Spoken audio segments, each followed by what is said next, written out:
Shocking revelation था, क्योंकि जब हमने केस सॉल्व किया तो जो निकल के आया क्रिमिनल, रोंगटे खड़े कर दिए सर।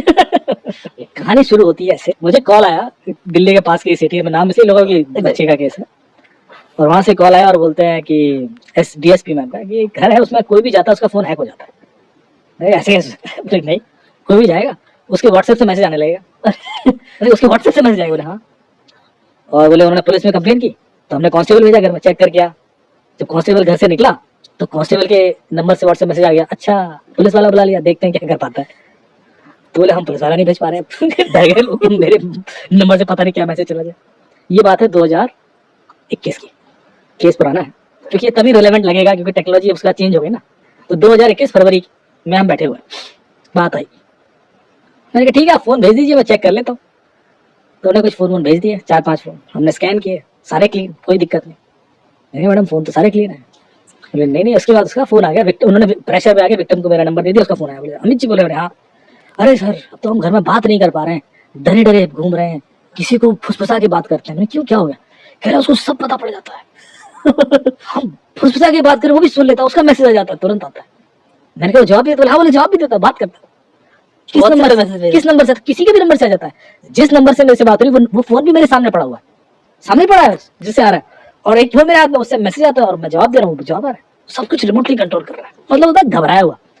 मैंने वाईफाई बदलवा के देख लिया, फोन फॉर्मेट कर लिया, प्रॉब्लम नहीं करी। और सर महीना भर हो गया, 1.5 महीना हो गया परेशान। मुझे बड़ा अजीब लगा, नहीं वो चैलेंज वाली बात है। मैंने कहा या तो ये आदमी या फिर कुछ रियलिटी में कुछ हो रहा है। मैंने कहा भाई तू आ जा। तो सैटरडे आ गया मेरे पास, मेरे ऑफिस नहीं सेक्टर 108 में, वो बोर्ड बनता, मैंने चार्ट बनाना शुरू किया। मैंने कहा मुझे शुरू से कहानी बताओ, खेल कब से शुरू हुआ?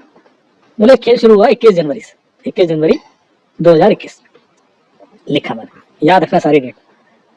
पहला मैसेज क्या आया? बोले पहला मैसेज मेरे फादर को आया, मेरी वाइफ के नंबर से। क्या आया कि तुमने पड़ोस में रहने वाली एक 6 साल की बेटी को डांटा है, उसे पैर छू के माफी मांगो वरना बैंक अकाउंट खाली कर दूंगा। तो बोले फादर को अजीब लगा, बहू को बोला इधर आओ, तुमने मैसेज क्यों भेजा? बोले उसने दिखाया मैं तो नहीं भेजा, उसके फोन में दिख भी नहीं रहा, पड़ोसी के नंबर से आया। तो यार तुमने मैसेज भेजा है? तो उसने वापस क्या, कौन हो तुम? तो जवाब है मैं हैकर हूँ, तुम्हारे घर के सारे फोन हैक कर रखे हैं, जो मैं कह रहा हूँ करो वरना गया बैंक अकाउंट। तो मेरे फादर ने उससे कहा कि यार मैं बड़ा हूँ, मैं डांट सकता हूँ यार, ऐसे थोड़ा होता है। बोले ना ना कोई बड़ा छोटा नहीं, पैर छू के माफी मांगो। अब चूंकि बोले थ्रेट इतना ज्यादा था तो इन्होंने बेटी को, पड़ोस की एक लड़की थी, उसको बुला के पैर छू के माफी मांग ली। तो उसके तुरंत बाद मैसेज आता है कि अच्छा किया, अब छोड़ दिया, अगली बार फिर देखता हूँ। तो बोले शॉकिंग बात ये थी कि रियल वर्ल्ड में कोई चीज हो रही है, उसको वर्चुअल वर्ल्ड में कैसे पता पड़ रही है? मतलब ही sitting somewhere else, how does he know कि मैंने पैर छू के माफी मांग ली? तुरंत मैसेज आता है, ये याद रखना। तो मैं लिखता गया 21 जनवरी ये हुआ। दूसरा मैसेज, फिर बोले डेली का काम हो गया। अगले दिन मैं छत पे घूम रहा था तो मेरी वाइफ के नंबर से मुझे मैसेज आया, अभी तक सोया क्यों नहीं कुंभकर्ण? मैं बोले भाग के नीचे आया तो वाइफ का फोन बंद है और सो रही है। मैंने कहा यार इसके जब फोन बंद है तो मैसेज कैसे आया? तो चुपचाप बोले डर के सो गया मैं। फिर बोले अगले दिन मैं कैसे हम लोग पेपर पढ़ रहे हैं तो अच्छा भाभी जी किचन में कटहल बन रहा है।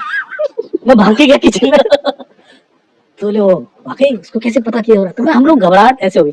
एकदम बोले इंश्योरेंस वाला आया तो उसकी बाइक का फोटो खींच के मुझे भेजा, अच्छा ये इंश्योरेंस वाला है ऐसे मतलब वो कैमरा भी देख सकता है, किसी भी एंगल से फोटो ले सकता है।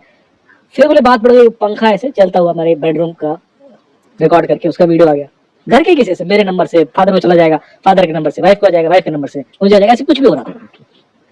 फिर बोले मेरा छोटा भाई आया दिल्ली से और उसके लिए हम कोई लड़की देखने गए थे।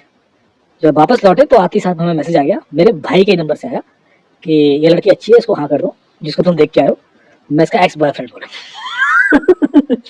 और बोले मैंने बात किसी को बताई नहीं थी कि हम लड़की देखने जा रहे हैं या कुछ ऐसी बात है। तो वी वर ऑलमोस्ट शॉक्ड कि भाई ये तो कुछ मेजर हो गया।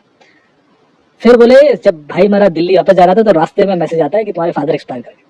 अब बोलो सबको कॉल लगा रहा है, किसी का कॉल नहीं लग रहा है, वो वापस आया घर में सब कुछ normal. So situation has reached to that level, that's why we are scared. और ये लगातार हो रहा है और मैं सब कुछ लिखता जा रहा था। तो मैंने मैसेज भी देखे जो आए थे इनको। मैंने कहा 21 जनवरी से पहले कुछ हुआ जी? बोले हाँ सब हुआ। अच्छा क्या? बोले 21 जनवरी से पहले हमें अमेजोन से गिफ्ट आते थे कैश ऑन डिलीवरी पे, मेरे नंबर से बुक होते थे, मेरी वाइफ के नंबर से या फादर के नंबर से, और हम उन्हें मना कर देते थे कि हमें चाहिए, हमने बुक ही नहीं किया, हम तो लेते ही नहीं। और वो आ जाते थे और फिर वो झाड़ते थे, उसके बाद मैं भगा देता था उनको। फिर क्या हुआ? बोले फिर उन्होंने मैं ब्लैक लिस्ट कर दिया कि तुम लोग अमेजोन से कुछ बुक ही नहीं कर सकते। मैंने कहा ओके। उसके बाद क्या हुआ? बोले उसके बाद डोमिनोज से पिज्जा आने लगा। हर शाम को 8 बजे घंटी बजती थी पिज्जा और पता था आज आने वाला है, और आता था हमारे नंबर से बुक होता था। फिर बोले उन्होंने ब्लैक लिस्ट कर दिया, एकदम लोग खाते हो नहीं, बुक करते रहते हो। और बोले इसका ये होना शुरू। मैं पूरा सीक्वेंस देखता जा रहा था। तो फिर मैं जब उसकी चैट वैट देखी तो मैंने कहा देख भाई, तुम्हारे पड़ोस में, आस पड़ोस में कौन कौन रहता है, सबका डिटेल बताओ। बताया साहब ये। फिर मैंने देख चैट देख के मुझे लग रहा है कि ये कोई बच्चा कर रहा है।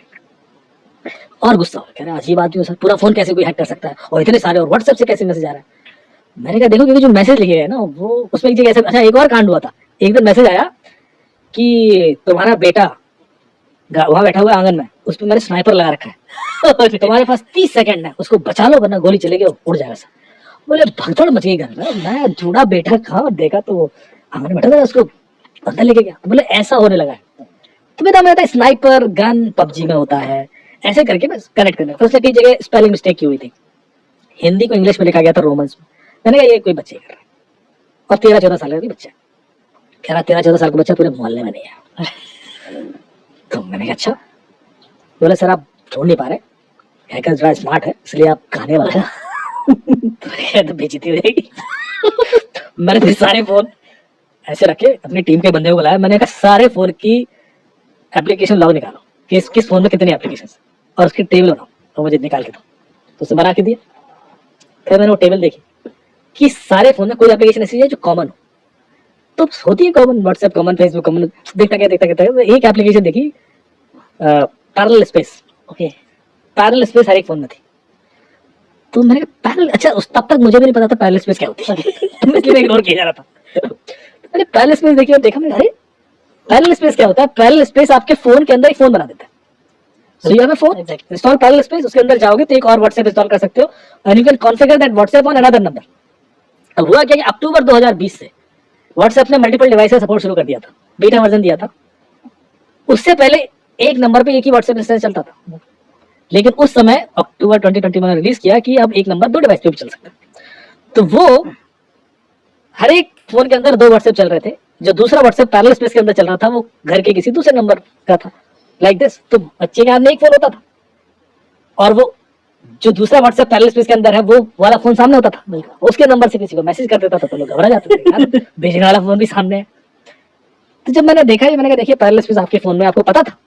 बोला नहीं साहब हम तो इतना जानते ही नहीं, किसने इंस्टॉल किया? मैंने कहा जिसने भी किया उसने फोन टच किया ना आपका, ये तो रिमोटली इंस्टॉल हो नहीं सकता सबके फोन में। ऊपर कॉन्फ़िगर भी किया WhatsApp, और उस WhatsApp जो पैरेलल स्पेस के अंदर था उसके अंदर मुझे वो सारे मैसेज भी दिख गए। तो फिर मैंने कहा कि ये अच्छा, आप अपने बच्चे का फोन दिखाइए जो जिसमें से वो ऑनलाइन क्लासेस करता था।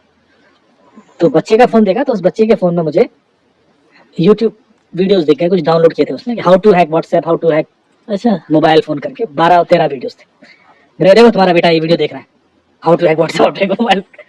तो और गुस्सा हो गया, कह रहा हाँ देख रहा है तो क्या गलत कर रहा है?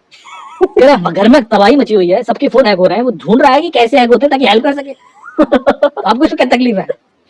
मैं चुप हो गया, बात तो सही कह रहा है। मेरा बच्चा कितने साल का है? कहता 9 साल का सर बच्चा, कैसे करेंगे आप ऐसे फालतू शक कर रहे हो? बिल्कुल चुप। तो मैंने फिर देखा दोबारा फोन उठा के, तो मैंने देखा कि ये वीडियो डाउनलोड कब किए गए।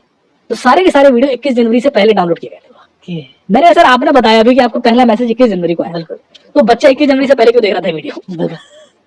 उस समय उसको पहली बार लगा कि मैं कुछ सेंस कर बात कर रहा हूँ, सेंसिबल बात। कहते यार बात तो सही कर रहा हूँ, 21 जनवरी से पहले तो उसको भी नहीं पता था कि ऐसा हो रहा है, तो ऐसे वीडियो क्यों देखेगा? फिर मैंने उसका डिलीटेड डेटा भी रिकवर करा, फिर तो मैंने उसका ब्राउजिंग मैंने फोन का ढंग से फॉरेंसिक करो। तो जो दिखना शुरू हुआ तो हम चौंक गए, ये बच्चा तो बहुत स्मार्ट है, ये तो पता नहीं किस किस ग्रुप में जुड़ा हुआ है। तो 9 मैंने उससे फिर पूछा, मैंने कहा 9 साल की है? कहता यार 9 साल की।